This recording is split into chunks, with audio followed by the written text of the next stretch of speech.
Hello everyone, I hope you are fine and healthy. Today our new topic is preposition. Preposition is a word which show the relation between a noun or pronoun and some other word in a sentence. यानी ये हमें पूरे sentence के word के साथ जो बताते हैं, इसकी डेफिनेशन आप यहीं पर भी देख सकते हैं. अ वर्ड और ग्रुप ऑफ वर्ड, यानी ये तो एक वर्ड होगा एट, इन, ऑन ऐसे, या फिर ग्रुप ऑफ वर्ड होगा इन टू, ऑन टू ऐसे. Use before noun and pronoun के साथ इसका यूज पहले किया जाता है और add its relation with the remaining part of a sentence, यानी पूरे सेंटेंस के जो पार्ट होता है उसके साथ ये रिलेशन को बताता है. आगे देखिए, ये कनेक्टर का भी काम करता है, यानी प्रीपोजिशन को हम कनेक्टर भी बोल सकते हैं. और प्रीपोजिशन का मतलब क्या होता है कि प्री का मीन्स होता है बिफोर, पहले, और पोजीशन जो प्लेसमेंट को बताता है. यानी किसी सेंटेंस में उस चीज़ का प्लेसमेंट क्या है, उसकी क्या प्लेसमेंट बता रहा है कि कहाँ पर है वो, उसकी सिचुएशन कहाँ है, तो उस चीज़ को जोड़ने के लिए हम इनका यूज़ करते हैं. प्रीपोजिशन है ये काफ़ी इंपॉर्टेंट हो जाती हैं सेंटेंस में, क्योंकि इनकी माइनर सी मिस्टेक पूरे सेंटेंस के मीनिंग को चेंज कर देती है. ये सभी बच्चों के लिए काफ़ी इम्पोर्टेंट है और हम सब के लिए भी. तो हम आगे देखते हैं कुछ प्रीपोजिशन जो अकॉर्डिंग टू टाइम के साथ होती हैं या फिर प्लेस के साथ भी यूज़ किया जाता है इनका. तो पहले हम टाइम के साथ देखेंगे कैसे यूज़ किया जाता है. सबसे पहले मैं आपको एट, ऑन, इन का यूज़ बताऊंगी. तो एट, ऑन और इन का यूज़ कहाँ कहाँ पर होता है अकॉर्डिंग टू टाइम. तो देखिए यहाँ पर एट का यूज़ होता है, ये फिक्स टाइम को बताने के लिए किया जाता है. Eight fix time, fix situation या फिक्स प्लेस को बताएगा. ऑन का यूज़ डेज और डेट के लिए किया जाता है, जहाँ पर डेज या डेट के बारे में बताया जाता है.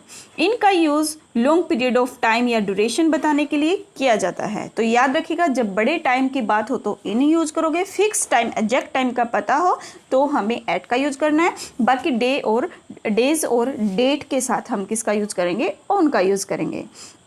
तो फर्स्ट यहाँ पर देखिए एग्जैक्ट टाइम. एग्जैक्ट टाइम में क्या है, जैसे एट 5 o'clock, यानी घड़ी का जो टाइम होता है वो फिक्स होता है. At 10:30 AM, at night, at the moment, यानी इसी मोमेंट पे जो फिक्स बात की गई है, एट दैट नाइट, यानी कोई फिक्स नाइट की बात है तो हम एट का यूज़ करेंगे. कोई फेस्टिवल है जैसे at this Diwali, at this Holi, तो यानी ये फिक्स वाली बात के साथ भी इसका यूज़ किया जाता है. मील टाइम, जैसे खाने का जो टाइम होता है, at lunch, at dinner, at night ऐसे. हम ऑन के यूज़ में डेज, यानी कोई भी डेज आ जाए, जैसे on Sunday, on Monday, on Tuesday, on my birthday, on independence day, on Republic day, ऐसे इनके साथ करेंगे ऑन का यूज़. किसी डेट के साथ जैसे 10th of Feb, 26th of Jan, ऐसे इनके साथ भी हम यूज़ करेंगे. डे प्लस मॉर्निंग इवनिंग दे रखा हो, जैसे on Friday morning, on Saturday evening, on Sunday evening, उनके साथ हम ऑन का यूज़ करेंगे. लॉन्ग पीरियड ऑफ टाइम, जैसे कोई सीजन दे रखे होते हैं, इन स्प्रिंग, इन द समर, ऐसे सीजन की बात हो. या फिर कोई ईयर दे रखा है, ईयर की ड्यूरेशन क्या होती है, बड़ी होती है, जैसे in 2020 to 2009, in the next century. Century मतलब 100 ईयर्स का एक ग्रुप होता है. तो मंथ में भी इसका यूज होता है, क्योंकि 30 डेज का ग्रुप है, तो इन अगस्त, इन जनवरी, जो भी मंथ आ जाए तो भी हम इसका यूज़ करेंगे. In the morning, in the afternoon, इनके साथ भी यूज़ करेंगे, क्योंकि हमें ये नहीं पता कि मॉर्निंग कौन से वाली है, कोई फिक्स नहीं बता रखी. नोट, यहाँ पर ये बात कर लीजिए कि एट, इन और on are not use with, ये किसके साथ यूज़ नहीं होंगे. जहाँ पर भी आपको सेंटेंस में लास्ट, नेक्स्ट या एवरी दिख जाए तो वहाँ पर इनका यूज़ नहीं होगा. कहाँ पर नहीं होगा, लास्ट, नेक्स्ट और एवरी के साथ इनका यूज़ नहीं होगा. एक बार फिर से रिवाइज करा देती हूँ. एग्जैक्ट टाइम के लिए हम एट का यूज़ करेंगे, या डेज और डेट दे रखी हो तो हम ऑन का यूज़ करेंगे. लॉन्ग पीरियड ऑफ टाइम जैसे सीजन, ईयर, मंथ दे रखे हैं तो हम इनका यूज़ करेंगे. अब हम इन्हीं का यूज़ देखते हैं आगे प्लेस के अकॉर्डिंग कैसे किया जाता है. तो प्लेस के अकॉर्डिंग आप देखिए, यहाँ पर जब आपको एग्जैक्ट प्लेस पता है, यानी फिक्स प्लेस का पता है, तो आप किसका यूज़ करेंगे, एट का यूज़ करेंगे. जैसे एट होम फिक्स प्लेस है, at school, at the theatre, at the cinema, तो ऐसे फिक्स प्लेस के साथ हम एट का यूज़ करेंगे. इनका यूज़ कहाँ पर करेंगे, जहाँ पर किसी वॉल्यूम की बात होती है, जैसे कोई वॉल्यूम वाली चीज़ है, उसके अंदर कोई चीज़ रखी है तो वो इन बाउंड्री हो गई, यानी इन बाउंड्री के अंदर जो बात होती है, इन बाउंड्री। तो बाउंड्री के अंदर जो बात होती है उसके साथ हम किसका यूज़ करेंगे, इन का यूज़ करेंगे। ऑन का यूज़ हम वहीं पर करेंगे जहाँ सरफेस से टच की बात होती है, यानी सरफेस और टच, यानी उसके साथ सरफेस के साथ जो भी पोजीशन बताई जाती है तो वहाँ पर हम किसका यूज़ करेंगे, वहाँ पर हम ऑन का यूज़ करेंगे। तो देखिए यहाँ पर इसके बारे में, एट पॉइंट को बताता है, मैंने पहले ही बताया, फिक्स प्लेस को बताता है, तो पॉइंट के साथ हम इसको देखेंगे।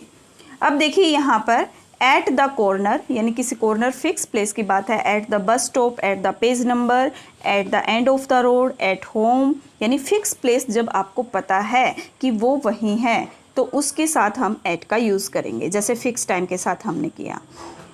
एनक्लोज स्पेस, यानी कोई बंद चीज़ के अंदर कोई है, जैसे इन द जू, यानी कोई बाउंड्री के अंदर की बात आती है, तो बाउंड्री के अंदर की जब बात आती है तो हम इनका यूज़ करेंगे, जैसे ये कोई बाउंड्री है और इसके अंदर, ठीक है। और एट का मतलब होगा कोई फिक्स चीज़, यहाँ पर कोई फिक्स है, कहीं पर भी कोई फिक्स चीज़ है, और इनका मतलब होगा इसके अंदर कहीं पे भी हो सकता है, और इसका मतलब होगा ये इसके अंदर यहीं पर फिक्स है।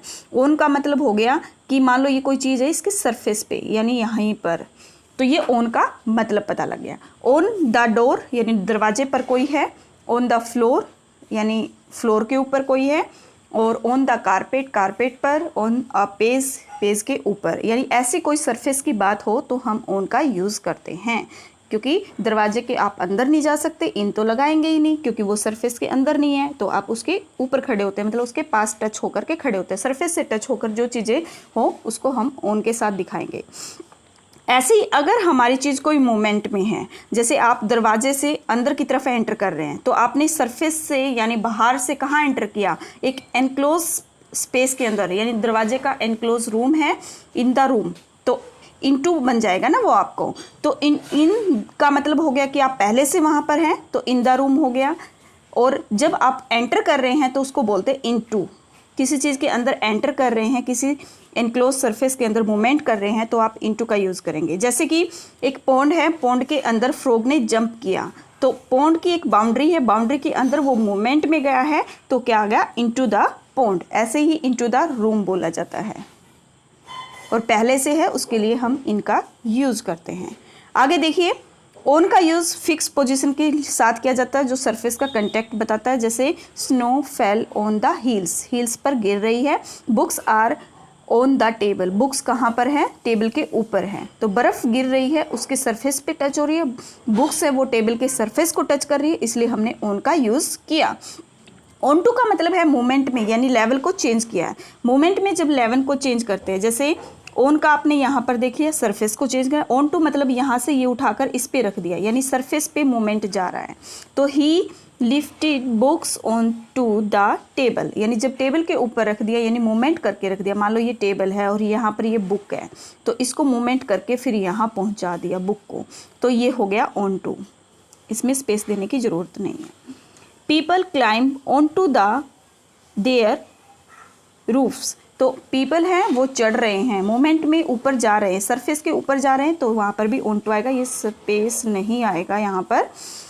अब टू का यूज़ कहाँ पर होता है, टू का यूज़ बताया जाता है किसी की तरफ, यानी या तो वो उसके गैप को फील कर रहा होता है, गैप फीलिंग की तरफ दिखाता है, यानी गैप को सॉर्ट कर रहा है, या प्लेस की तरफ दिखाता है। जैसे टू क्या बताता है, he will go to the market, यानी वो मार्केट की तरफ जा रहा है, देखो यहाँ पर मोमेंट दिखा रखा है कि उसकी तरफ जा रहा है, तो मार्केट की तरफ जा रहा है, he will go to the market, he will go to school, ऐसे कुछ भी, तो इनके साथ आप लगा सकते हैं किसी प्लेस की तरफ जाते हैं या फिर गैप को सॉर्ट करने के लिए। आपने बचपन में पढ़ा होगा, जैसे टेबल बोलते थे टेबल को लर्न करना है कहाँ से, 2 to 20, तो 2 to 20 का मतलब गैप फिलिंग हो गया ना, 2 से लेकर 20 तक सभी करनी गैप फिलिंग, यानी सारी टेबल लिखने की जरूरत नहीं है, 2 3 ऐसे, तो वो हम ऑटोमेटिक समझ जाएंगे कि फर्स्ट वर्ड ये, लास्ट ये, इसके बीच की जितनी भी है वो भी सभी करनी है, तो ये हमें ऐसे समझ आ।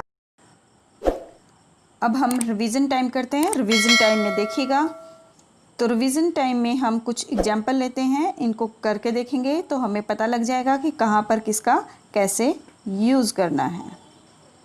तो देखिए यहाँ पर फर्स्ट है, सी लीव्स डैश रामपुर। रामपुर क्या है? एक फिक्स प्लेस है, यानी एक जगह का फिक्स नाम है, तो क्या आ जाएगा? Eight.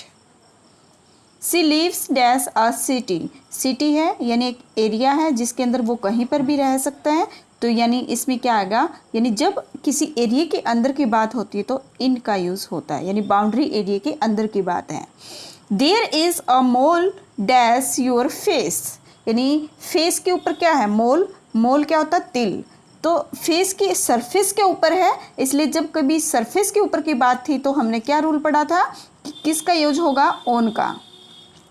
My brother works dash company. Company भी एक एरिया की बात होती है कि इस कंपनी का एरिया है, इसके अंदर कहीं पर भी वो काम कर रहा है।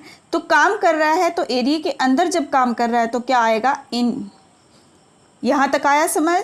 अब आगे देखिए, Mahatma Gandhi was born dash 2 अक्टूबर। मैंने क्या बताया था? डे और डेट आ जाए तो किसका यूज़ करेंगे? ऑन का। तो ऑन 2 अक्टूबर डैश 1869, यानी यहाँ पर क्या आ गया? सन। सन आ गया तो यहाँ पर क्या आएगा? इन 1869। फिक्स प्लेस आ गया तो एट पोरबंदर, और गुजरात है वो बड़ा एरिया है तो इसके साथ क्या आएगा? इन गुजरात, यानी एक बाउंड्री एरिया की बात हुई है।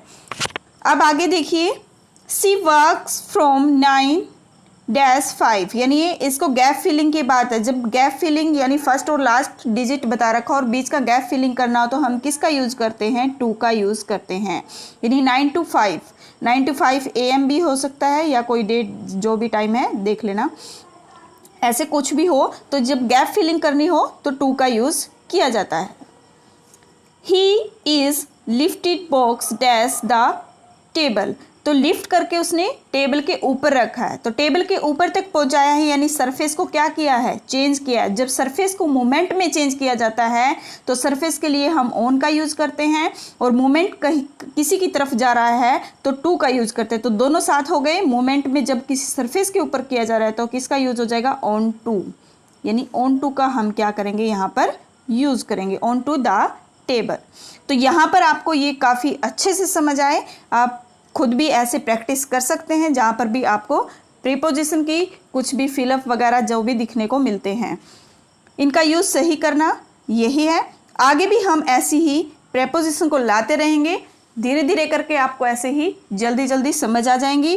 और जुड़े रहिएगा ऐसे ही हमारे साथ, और देखते रहिए, लाइक करिए, शेयर करिए, कमेंट करिए, और हमारे साथ ऐसे ही आगे बढ़ते रहिए।